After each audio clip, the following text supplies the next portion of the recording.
And a TGIF, everybody. Welcome into the First Call podcast. I'm Jeremy Plonk alongside Jeff Siegel. Opening day today, Friday, as we record our podcast at Los Alamitos on the West Coast. In the Deep South, it's Oaklawn Park opening day there for their long season. It'll run through Kentucky Derby Day. So a lot going on in horse racing. Major races in Hong Kong this weekend as well. You can watch and wager on those with ExpressBet and FirstBet this weekend. We'll talk a bit about the Hong Kong international races, Jeff, but we've got plenty to do within the domestic borders. Big racing card at the Aqueduct on Saturday tomorrow, and I really do think that the quality of those fields are commendable this time of the year. A lot of guys put their horses away. They wait for the big meets after the first of the year. But at Aqueduct, there's some expensive and valuable races and some very, very good fields. Looking forward to that. Of course, Los Al, the little bridge meeting we have waiting before Santa Anita opens the first Saturday. The first day after Christmas. I'll get it right. And then, Tampa Bay. I mean, they've got some quality racing there as well. I noticed the purses seem to have risen there. I haven't paid too much attention, but nowadays that used to be the kind of poor man's Gulfstream Park meeting. But there's some valuable purses there as well. They'll draw some good races and good fields too. So kind of waiting around here for Santa Anita to open. But in the meantime, some excellent wagering opportunities and good racing to watch. We've joked a little bit in some of our podcasts about how loaded Brad Cox is in the 2-year-old filly division. Maybe this weekend we'll get to see his best 2-year-old filly. It's hard to tell how many great ones he has, but he's got one I can't wait to see in the De Moselle Stakes. Let's take a look at the races.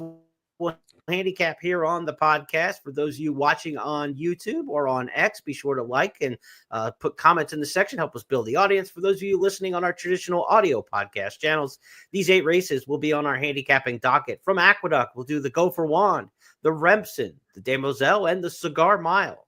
To Tampa Bay Downs for the inaugural and the Sandpiper, to Gulfstream Park, Alan Jerkins, and we'll close things out with the Starlet, the former Hollywood Starlet, now at home at Los Alamitos. And again, reminder, 4 big stakes coming up this Saturday night into Sunday morning at Sha Tin, the Hong Kong international races. Starloss, winner of the Breeders' Cup Turf Sprint, one of the runners going there in the Hong Kong Sprint. Also the Hong Kong Vase, the Mile, and the Hong Kong Cup on the card there. You can get a nice $10 money back special on those races for the Hong Kong international races when you bet with FirstBet and ExpressBet. So be sure to take advantage of those promos. Let's go to Aqueduct now, Mr. Siegel. Race number 4 on the card is the Gopher Wand. This is in the Distaff division. 1-turn mile kind of hits him in the middle here. The Gopher Wand, of course, named for the great Pennsylvania bred. Gopher Wand, champion filly of the 2-year-old crop of 89, champion 3-year-old filly in 90, ill-fated, of course.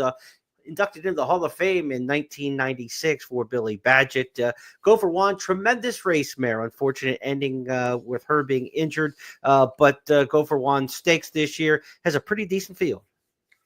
Certainly does. I ended up with Tizzy in the Sky, even though if you look at her form, you might come to the conclusion that she might be more comfortable around 2 turns as opposed to the 1-turn mile.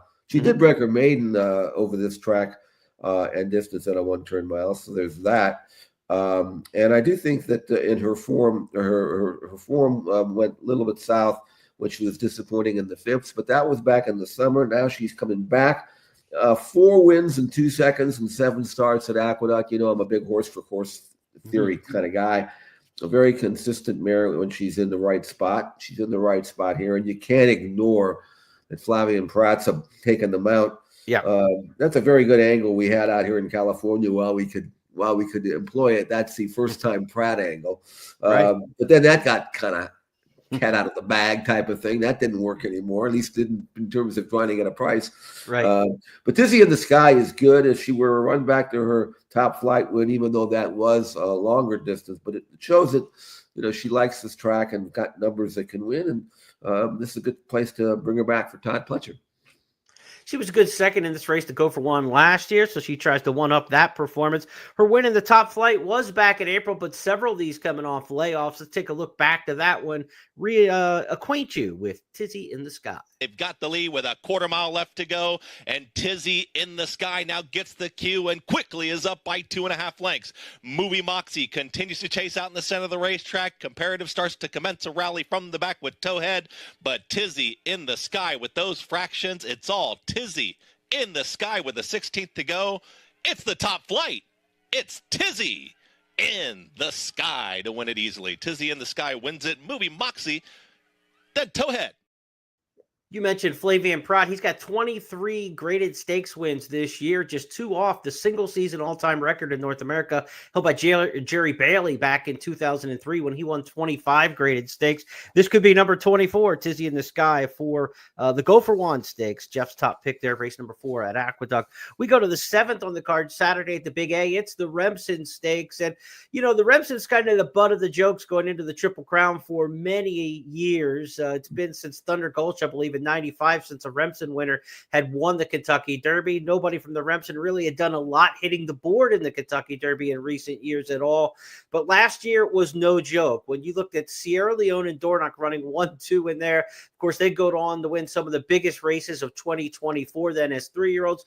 Dornoch, of course, the Belmont Stakes winner, the Haskell winner earlier in the year, won the Fountain of Youth. And then when you look at Sierra Leone winning the Bluegrass Stakes, just missing in the Kentucky Derby in the photo finish, and then coming on to win the Breeders' Cup Classic at the end of the season. Jeff, the Remsen certainly is coming off a positive bounce, no doubt about that.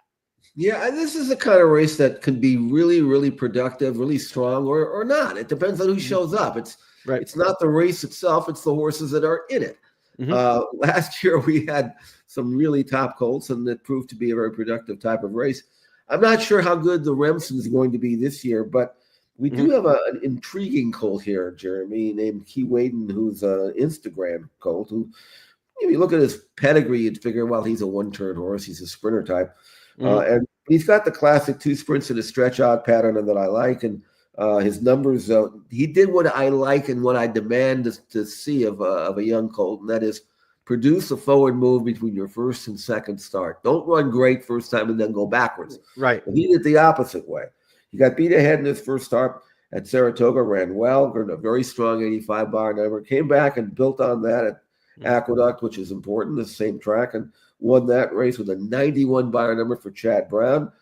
He's had time to prepare now for this one, and I do think he's going to stretch out. I always say if they really don't want to run long, they will the first time.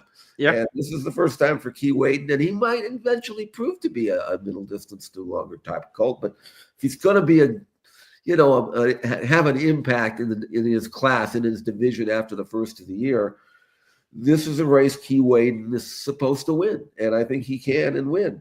You've got some experienced colts in this race. Dudley Do-Right, he's had 6 starts now, and he's a pro. He's got 3 wins in 2 seconds. Numbers are not as flashy, but he does come off a career top win in the National, so he's headed in the right direction. So I think those are the 2 that I would really focus on, but I think Key Waden may have the best upside. That's where I'm going to lead.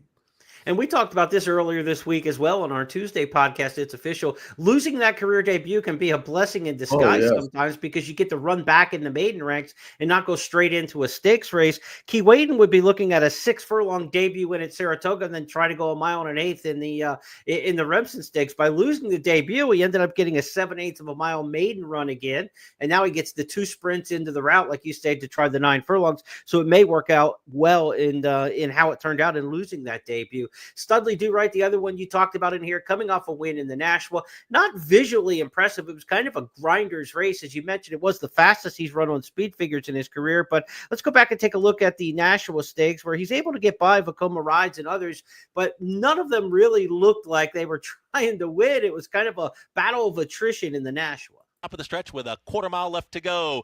They've got to catch Tony Eclipse, who hugs the rail, kicks for home. It's hammer time with full momentum down the center of the racetrack, and here comes It's Hammer Time. Studley Do-Right is in the fight as well, and Vekoma Rides. They're still chasing Tony Eclipse at the rail. 4 of them across the racetrack here in the Nashua. It's still Tony Eclipse there. Studley Do-Right, Vekoma Rides trying to pick him up. In between horses, Studley Do-Right. Studley Do-Right wins the Nashua. Studley Do-Right wins it. Then came a I can't look at those visuals and think that horse is going from a 1-turn mile to a 2-turn mile and an eighth. He just didn't look like he was finishing with much. But when we talk about pedigrees by Nyquist out of a Curlin mare, I mean, he's probably as bred as well as any horse in this race to go the mile and an eighth, but he just didn't look like it. And we've had enough races with a horse like Studley Do-Right to kind of know what he is, right? He's run 6 times already at various distances and levels and racetracks. So we know he's a solid performer, but I don't think he's got any kind of dynamite performances in him. And and it might take that to win the Remsen. Sometimes it's just a grinder's race, though, and we'll see how this one shakes out. Remsen, race number 7 on the card. We turn the page from the 7th to the 8th race Saturday at Aqueduct. Also want to remind you, part of the late pick 4 sequence here on Saturday at the Big A, there is a $2 million first rewards hit and split on the late pick 4. That means if you play the late pick 4 with first bet and express bet, be sure to opt into the promos. Not only will you get your pari-mutuel winnings if you hit the late pick 4 at Aqueduct on Saturday, you'll split 2 million first rewards points just with other players who also hit that bet at first bet and express bet. So those first rewards points can be turned into deposits into your wagering account, swag, things you buy in the pro shop, handicapping products, etc. So really good promo. 2 million points for the late pick 4 Saturday at Aqueduct. Let's go to the 8th race, the De Moselle. It's a mile and an eighth. Again, just like the Remsen, this is the sister race to the Remsen. 2-year-old fillies in here, and right off the hop, first horse in the past performances is the one I think you want to watch it here. Her name is Mohima. She's run twice. I arguably think she might be the best of the Brad Cox 2-year-old fillies, and we know he's got immersed of the undefeated multiple Grade 1 winner of the Breeders' Cup juvenile fillies. So there are a lot of really good Brad Cox 2-year-old fillies, Jeff, and I think Mohima might be up towards the top of that list. It's interesting Cox is sending her the mile and an eighth trip here. Didn't go for the Golden Rod. He had a horse already to win the Golden Rod. What was that? Last Cheer, I believe was the name of that one that won the Golden Rod last weekend. Brad's got him for all the different races before he heads south for the winter. What do you make of Mohima here in the De Moselle? Well, if you just watch the video, you'd probably say that this is the best of the lot. And I wouldn't argue with you, even though numbers-wise, she's not the fastest. But after breaking her maiden with an 83 Beyer number first time on at Churchill Downs, looking like all world that day, she came back on a first level allowance, which kind of surprised me in a way, just because, she could have won a stake somewhere, get that out of the way. But he ran her back on a now one is a 2. She won again. The Beyer number actually dropped from 83 to 79. Now, normally I would say that's a negative, or at least it's not a positive, because you want them to rise, But after watching her visually, I'm not so sure she got shorted a little bit here on the number, because if you looked at the race, you say that ain't no 79. I know 79. That's not a 79 Beyer. But regardless of whether it was or not, I'd rather believe my eyes than the paper anyway. So if you go back and watch her first level allowance, you could easily say that that's as good as they come, maybe better than most, if not all. And I expect her to come right back and win again.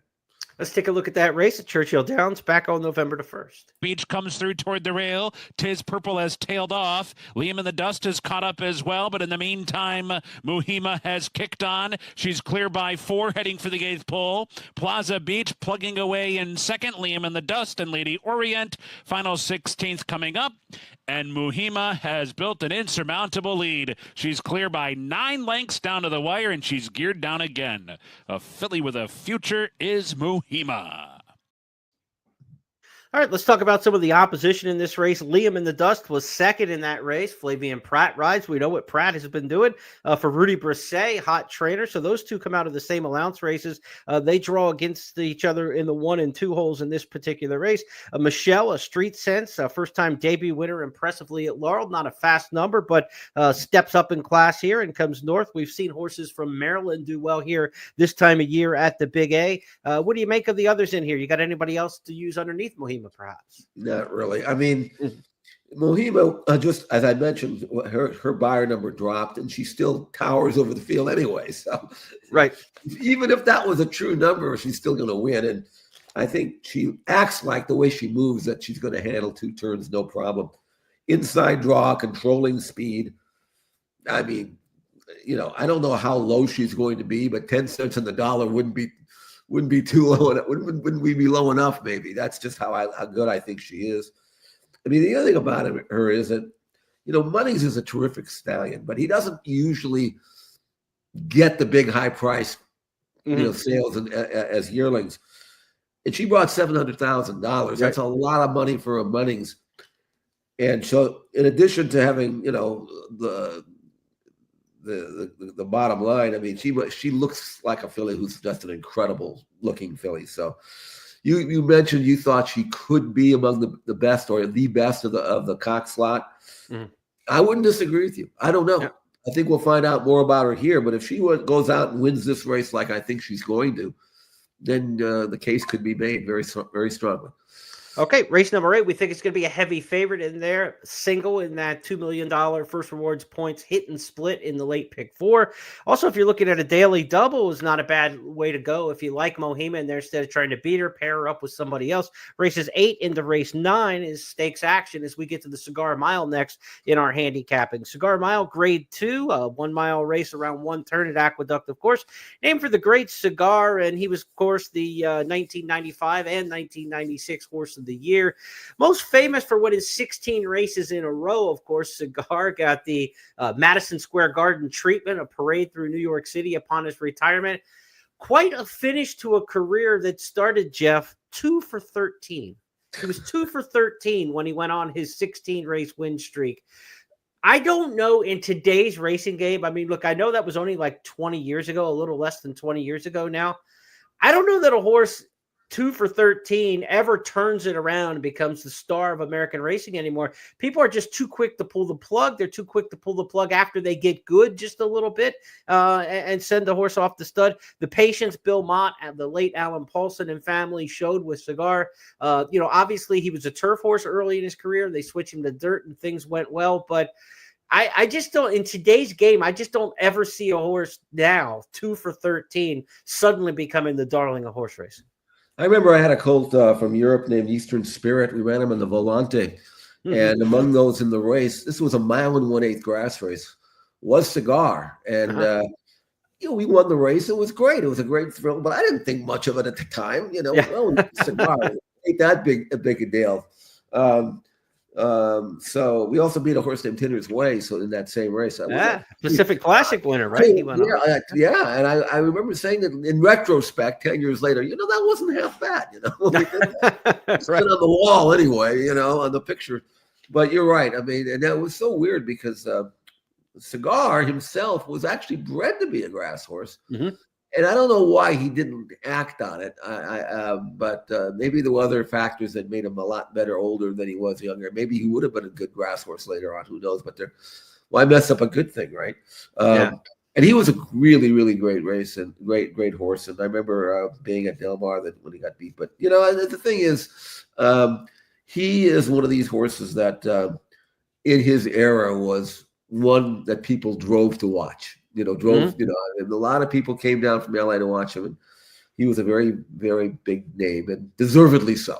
And absolutely. So that was one of those you remember where you were moments when Cigar actually get beat. In horse racing. I was a chart caller at Arapahoe Park in Colorado, believe it or not, and watching that race from the press box and the chart callers booth from Arapahoe Park when Cigar got beat. Just that was one of the kind of defining moments of the 1990s, watching his streak and everything that went with it, and then of course losing to Dare and Go in the Pacific Classic. Okay, let's talk about the Cigar Mile, the race that is named for the great Hall of Famer. A big field in here, a field of 11. We've got horses in this race, interestingly, from the Breeders' Cup Sprint, from the Breeders' Cup Dirt Mile, and the Breeders' Cup Classic. So you talk about a one-turn mile race kind of being that come one, come all, and kind of an intersectional matchup.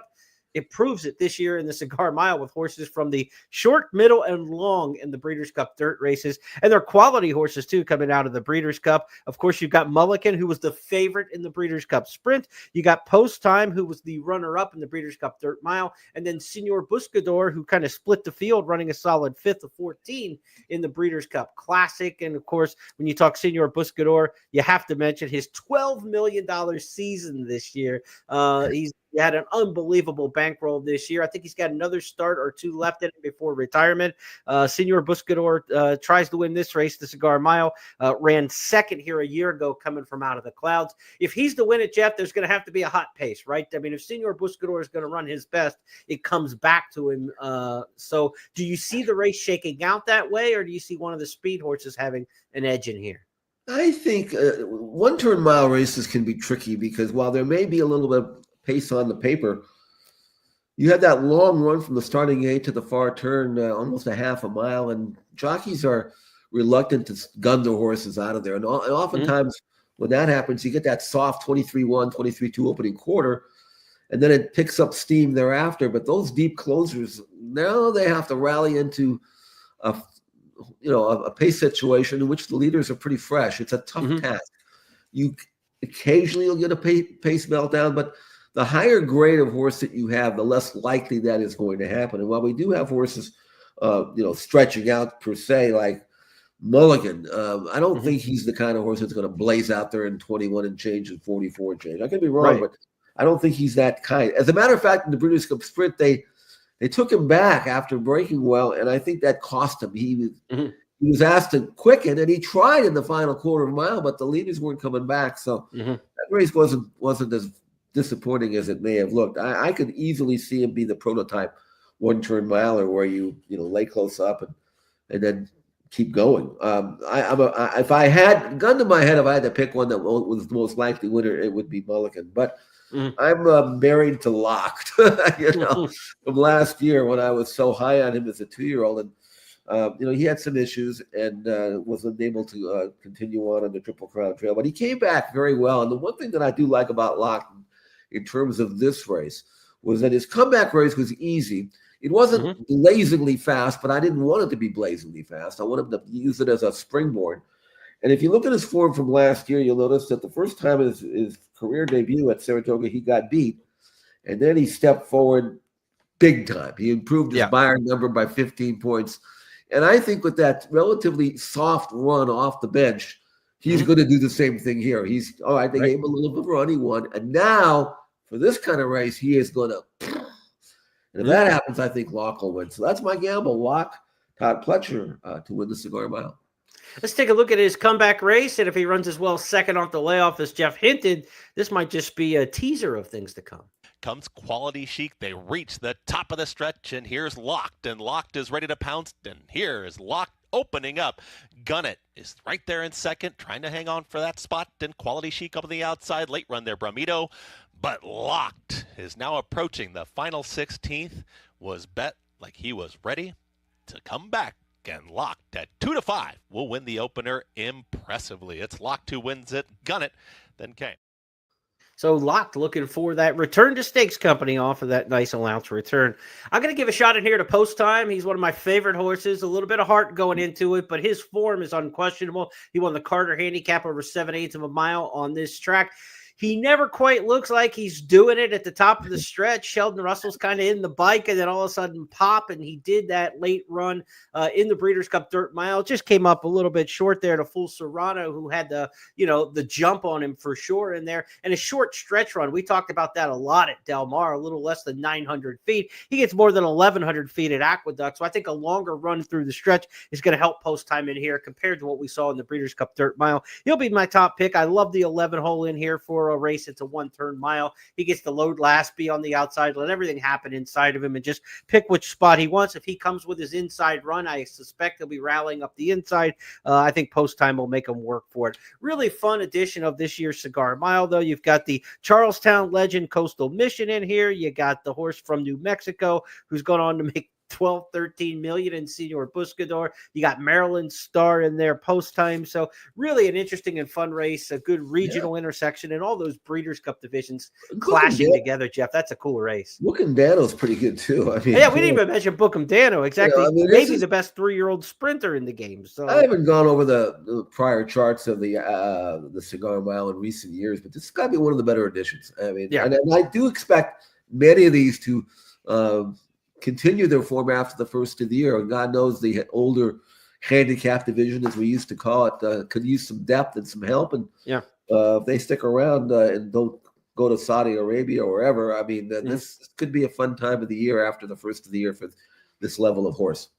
All right, those are the 4 big stakes races on Saturday at the Big A Aqueduct. So let's now turn our attention southward to Florida for a trio of races. The first 2 at Tampa, the third at Gulfstream Park. To Tampa Bay on Saturday, race number 6 is the 6 furlong, $125,000 inaugural stakes. This is the first leg and stepping stone towards the Tampa Bay Derby in March. They'll have the Sam F. Davis as well. So we get a sprint, then we go to the 2 route races on the Tampa Bay Derby Trail. The inaugural over 6 furlongs. Jeff, how'd you see this one? I went with the up-and-coming, I hope he's up-and-coming, Donut God. He won his debut at Churchill. 81 bar number is solid. Granted, it was on a sloppy track, but he made the lead that day, and it was, then found extra and looked good doing it. And he was favored that day. It wasn't like he was some horse that had trained just so-so and then won a race on a sloppy track that Right. may have moved him up. He was supposed to win, and he did. And again, the 81 buyer number that he earned is considerably better than the rest of this field. So I'm not asking him to step forward and improve at all. Just go out and do the same thing on dry land as he did in the slop. And if he does that, Brian Lynch has got himself a stakes winning sort of into mischief. That's a pretty valuable piece of property right there. Right. And I don't know how good he's going to be down the road, but if he's going to be good, this is the kind of race he's supposed to win. Donut God coming in off that win at Churchill. You got RNR Audible from Canterbury. You got Tears Valor from Keeneland and Epitaph from Aqueduct. So a lot of the horses come in south this time of year. But of the ones who have run in Florida consistently, Naughty Rascals kind of had a head start on a bunch of these. He's already a two-time stakes winner. He won a stakes on the dirt, and he also won last out in the Armed Forces Stakes on the turf. So he's versatile. He's gone a mile. He's now cutting back to a 6-furlong trip. That's the same distance in which he won the Proud Man Stakes. Let's go back and take a look at that race earlier this summer at Gulfstream Park.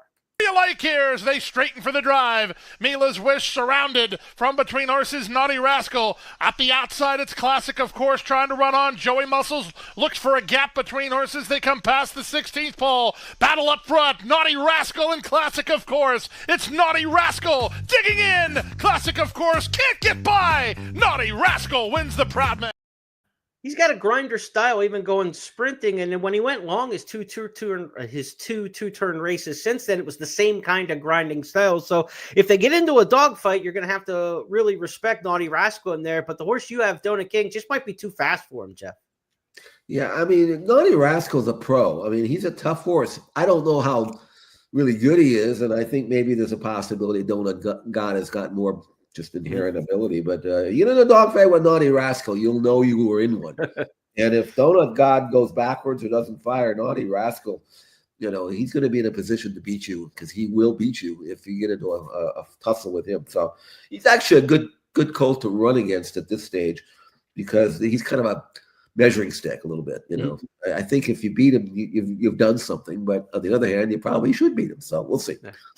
I think I slipped up and called Donut God Donut King. That was a Vern Winchell horse. Of course, Winchell's Donuts, one of Vern Winchell's first big horses way back when. So here's the sad these part. names slip in and out of my head, you know, every 25 years. The sad part about him is I saw Donut King run, and that was 1960. So oh, geez. Okay. I remember him. Going way back then. Way back. Really good 2-year-old. Yeah. Let's talk about the Sandpiper Stakes, race number 8. That's next up on the card here at Tampa Bay Downs, the sister race to the inaugural. The Sandpiper will take us towards the Florida Oaks. They'll go turf and dirt in the 3-year-old filly division a little bit later in the season, next season at Tampa Bay Downs. But these are the 2-year-old fillies sprinting on the main track. Who'd you like in this one, Jeff? Paradise City won her debut at Gulfstream Park, did it nicely, won the race in game style, and was the field was well strung out. I mean, the runner-up was 7 clear of the third horse. It was 3 clear of everybody else. So it was a good race. Mm-hmm. And Saffie Joseph did something that I don't necessarily recommend, and that is when you win a maiden first time out and then you stretch out to 2 turns. I always would rather see 2 sprints in a stretch out thing. Sometimes you just don't get enough out of them. They're not experienced enough. And she was 4-5 in an allowance race, and it was probably kind of like maybe, let's just throw in there. It's kind of easy picking and stuff like that. And she got beat, not surprisingly. All right, so now she's had some time off. She hasn't been out since mid-October, and now she's back sprinting, where I think this is where she belongs. At least I know she's good enough to win based on her maiden win, or at least I think she is. Mm-hmm. By McKinsey out of America. I tried to buy once, Washington Bridge. She was out here in Northern California when she was running way back. But she's an old mare now, but a good producer. And I think Paradise City will run back to her first start. And I like the healthy work pattern. And I think she's going to probably win this race. I don't think this a great gamble here, but I think she's deserves to be the top pick based on her first race.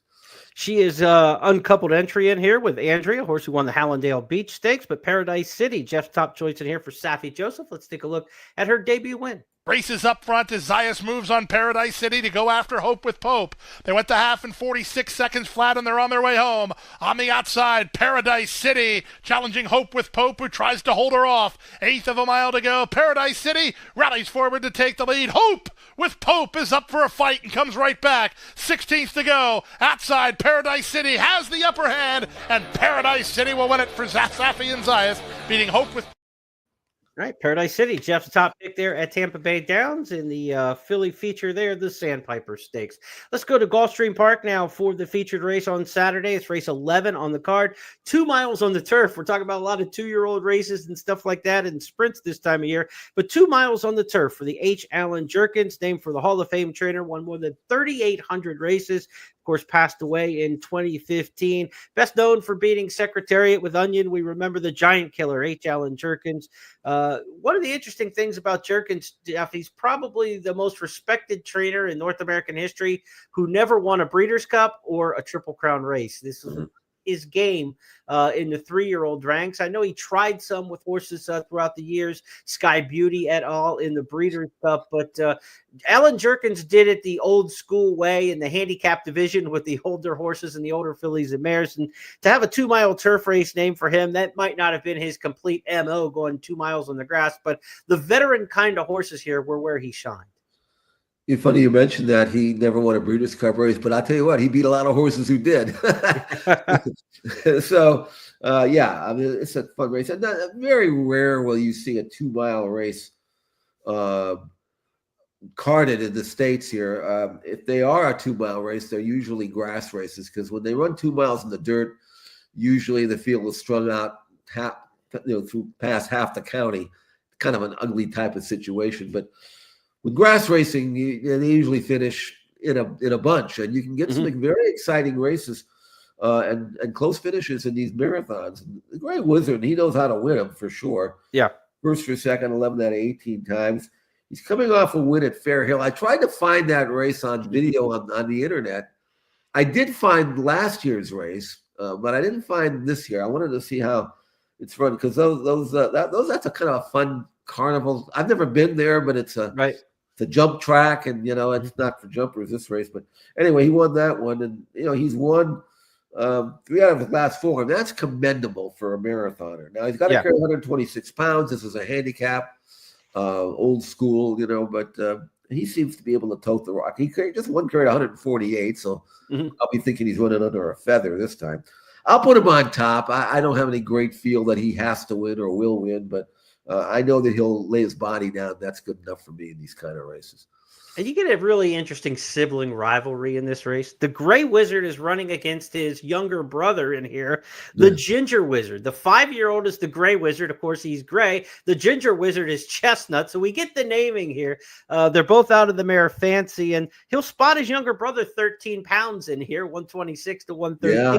Both trained by Graham Motion. Interesting to see. The Ginger Wizard hasn't done anything on paper to merit you think that will win this race and can stack up with the older brother in here. But just kind of an interesting twist to have 2 brothers in the same race in here. And owned by the same people too. So. Yeah, same connections all around. Owned, bred, and trained by the same group. So we'll see. The Gray Wizard against the Ginger Wizard in the 2-mile Allen Jerkins handicap feature race on Saturday at Gulfstream Park. Let's go to Los Alamitos and wrap up our podcast with the Starlet Stakes. Grade 2 company here. Mile and a 16th, formerly the Hollywood Starlet, of course, when Hollywood Park closed. This is one of the races that took up new residents at Los Alamitos. They'll run the Futurity coming up in a week's time, but these are the 2-year-old fillies in the spotlight. Look, Bob Baffert's won this race 7 years in a row, 10 times overall. So when you start looking at the past performances for any edition of the Starlet, you start maybe with the Bob Bafferts. He's got Mawu, he's got Tenma, he's got Nooney in this spot. 3 Bafferts taking on the rest. Who do you like, Jeff? Well, this is something that Bob does a lot, and he takes his second-level 2-year-olds, both colts, but mostly fillies, and he tries to get it while he can, if you know what I mean. Yeah. I mean, you've got these fillies these are fillies that are good fillies, but Bob doesn't think that they're going to do a whole lot more as they get older. Maybe next winter he's got a few others that are stashed away that are better. So he's running these fillies, pretty hard and pretty quickly. And I'm going to try to gamble against them here. I was not that impressed with Vodka with a Twist leading up to the Breeders' Cup Juvenile Fillies. I made her a big price on the morning line. I underestimated her. She actually ran really well. I mean, much to my surprise. I didn't think it was. The numbers are stagnant though. She's just basically a mid-70s type of buyer horse. Yeah, tries hard. I mean, but she can't really beat a really good filly. It takes a decent one to beat her. But I think that she's vulnerable to anybody that's good. And I think Look Forward might be pretty good. Trained by the late Ben Cecil, now trained by Michael McCarthy. And I was visually very pleased with her debut win. She took heat. She found extra. She ran fast. She ran faster in her debut than Vodka with a Twist has ever run, according to the numbers. And being by Bolt Oron with a bullet work since that race, I'm expecting her to step forward and stretch out. Now I'm going to backtrack a little bit. I prefer to have the 2 sprints and a stretch out. I do. And that's a concern. But if she's going to be 5-2, 3-1, something like that, I might bend the rules a little bit and gamble. But I wouldn't take a short price on her. But I don't think she's going to be a short price. So I'm going to try to look forward, and I think she's got a chance to be pretty good. One of the things that might make up for that, only having the 1 sprint stretching out, was the length that she was engaged in that opening race. She hooked up midway on the turn and really went after it. So she got a lot out of that race. That wasn't your typical debut sprint win where it kind of shut down at the end. Let's go back and take a look. We're going to give you an extended look at Look Forward's debut win. She worked hard for the money, but looked good doing it. 21.96, a contested opening quarter mile here for Look Forward and No Bad Beats. The 2 first-time starters have kicked on, and they're together 3 in front of Alanis in third. Maximum Gold is next, and then Just As Fancy. Looks to be a 2-horse race here between Look Forward and No Bad Beats. They've opened up 8 lengths on the rest of the field, and they're into the stretch. And it's No Bad Beats on the outside, and Look Forward continues to fight from the rail. They are stride for stride, and Look Forward's in front. No Bad Beats cannot go with Look Forward late. Look Forward and Mario Gutierrez to score. No Bad Beats will be second best, and then Just As Fancy and Alanis. Of course, the recent passing of Ben Cecil, Jeff, there won't be a dry eye in the building if your filly here, Look Forward, goes on to the victory. Michael McCarthy, I'm sure, taking over this one heavy-hearted. Look Forward could be quite a story.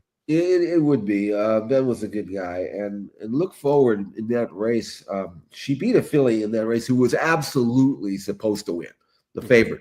First-time starter, trained really well. She was a universal, she can't lose type of filly. And not only did Look Forward look her in the eye, but she drew away, shrugged her off, and really wasn't knocked about in the final 16. No. She looked like she won with something left. Again, has come back and trained well since.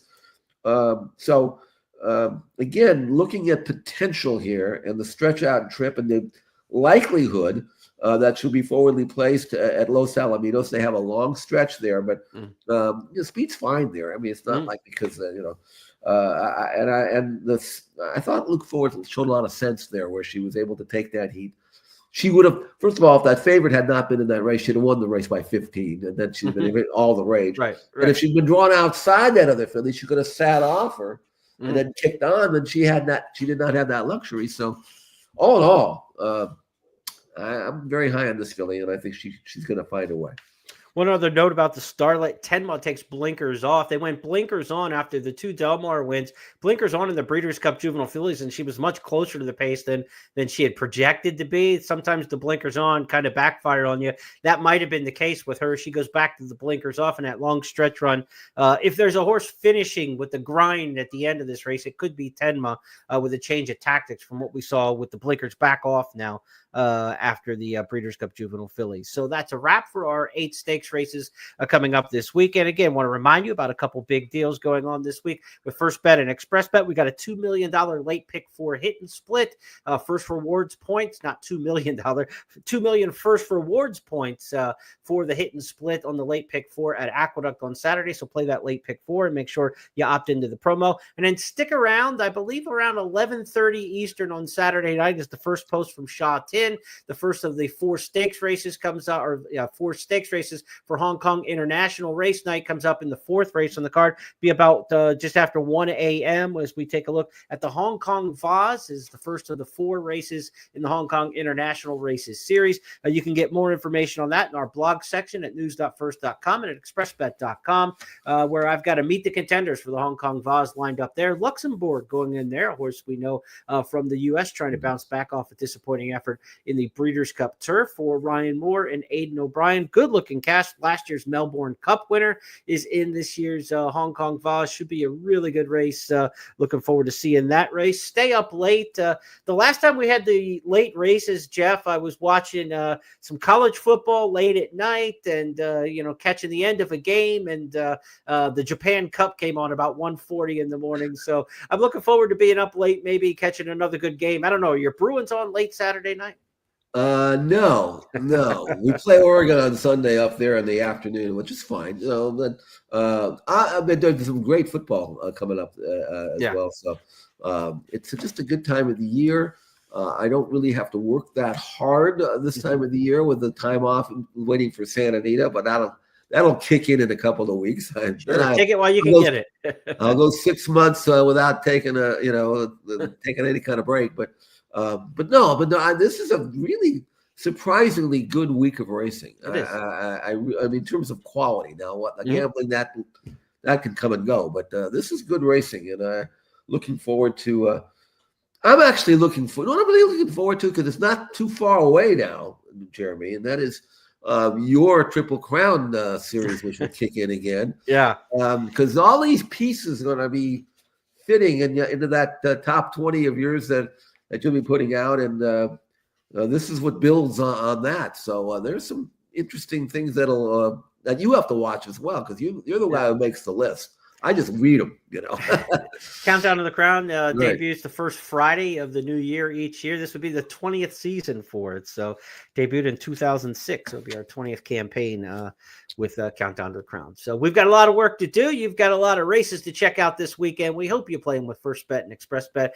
And when Jeff and I return after the weekend, we'll be back on Tuesday for the It's Official podcast, where we'll wrap it all up and put a bow on 5 hot topics. Have a great weekend, everybody. We'll talk to you then.